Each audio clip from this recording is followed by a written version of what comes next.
د یوې غریبې ښځې عجیبه واقعه. داود علیه السلام ته یوه ښځه راغله او ویې ویل: ای د الله تعالی النبي، آیا ستا رب عادل نه دی؟ داود علیه السلام ورته وویل: زما رب بالکل عدل کوونکی ذات دی، ظلم نه کوي. بیا یې ښځې ته وفرمایل: ستا هدف څه دی؟ ښځې وویل: زه یوه کونډه ښځه یم او 3 لورګانې لرم. زه د خپلو لورګانو ساتنه د خپل لاس په ګنډلو تارونو کوم.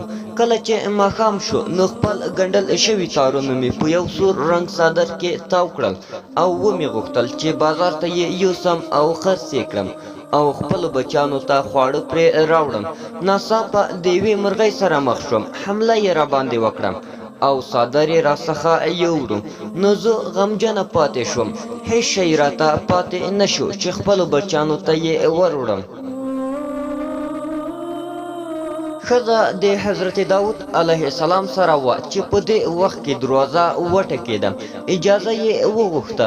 داود علیه السلام اجازه ورکړه. ګوري چې 10 تجاران راغلل او د هر یو سره 100 دیناره وو. تجارانو وویل: ای د الله تعالی النبي، دا پیسې غریبو خلکو ته ورکړه. داود علیه السلام ورته وویل: د دې مال د راوړلو سبب څه و؟ تجارانو وویل: ای د الله تعالی النبي، موږ په کښتۍ کې وو چې ناڅاپه طوفان راوالوت او موږ یې غرقېدو ته نږدې کړو. په دې وخت کې له یوې مرغۍ سره مخ شو او په موږ یې یو سور رنګ څادر راواچاوه. په څادر کې ګنډل شوي تارونه وو.